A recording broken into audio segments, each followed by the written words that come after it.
Whenever I think about creativity, I always think about solving problems, like solutions,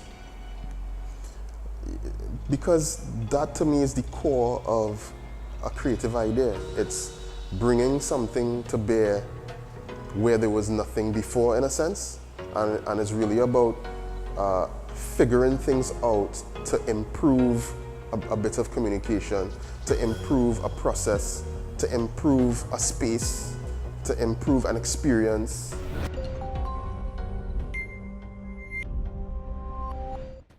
So I think everybody has that creative ability, but it's whether it's nurtured, whether it's watered and fertilized and given the opportunity to grow. And you could do that for yourself, or you could be in a nurturing environment, but I think everybody should explore the creative side at some point. As a youngster, I think I did explore creative avenues.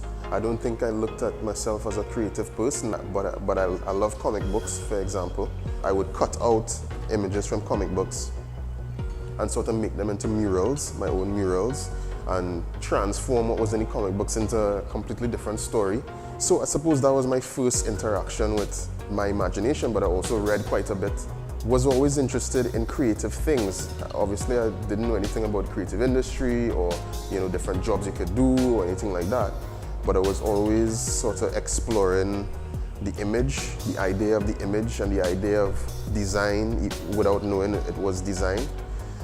And eventually studied graphic design at university, visual communication, and film at university.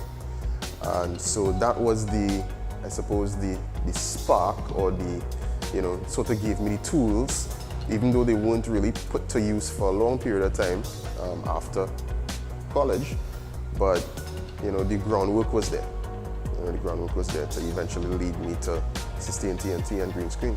Sustain TNT is about, obviously, education in the first instance, environmental and sustainability education.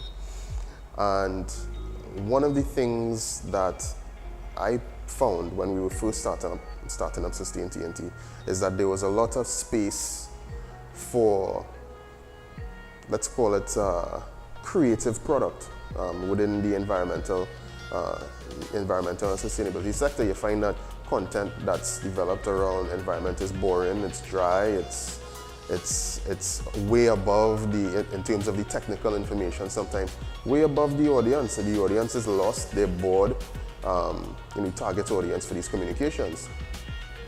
So we felt at the time as though if we could sort of make a lot of this information more palatable, make it more entertaining, package it in such a way that it would be interesting, that we would actually have a better chance of reaching our audiences, and they in turn would have a better possibility of retaining the information and transferring it on to other people or being engaged in a meaningful way. As an NGO in Trinidad, regardless of what sector, the support is limited, I'll put it that way, particularly from the private sector. The private sector is generally not too concerned with NGOs, not too concerned with non-profits, not too concerned with social issues, just generally focused on their mandate, which is to make money for their shareholders. And I think that that is a challenge that is shared throughout the non-profit sector, and it's something that I hope would shift, in time to come. Certainly in terms of the private sector engaging with non-profits, particularly environmental and sustainability non-profits, in a meaningful way, really to shift the culture of Trinidad and Tobago towards sustainability and economic sustainability in particular.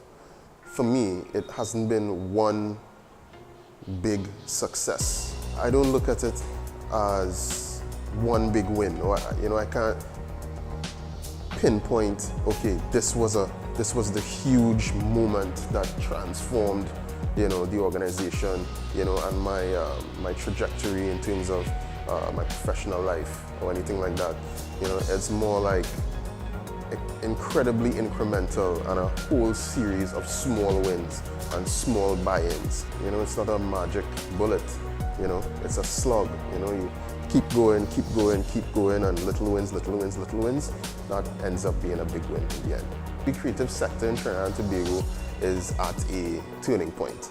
We have a vibrant creative sector, wonderful, but what do we do with it? How do we develop our nation? How do we drive excellence and innovation from within the creative sector? Those are the questions that we need to be asking ourselves. The creative sector needs to have a strong voice. It needs to be organized. And once that voice is established, I think that the sector can move forward more quickly. The collaborative process is very important to me.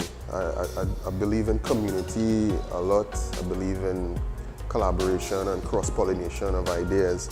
I think, you know, that is the foundation of good creative product. I don't think I'll ever be satisfied, to be quite honest. There's always the next challenge, the next project, the next hill to go over, until maybe the whole of Trinidad is running on renewable energy and the economy is, you know, fully and comprehensively diversified away from oil and gas alone, until our landfills are properly managed and properly rehabilitated. Hopefully those things will happen, but until they do, I will not be satisfied, no.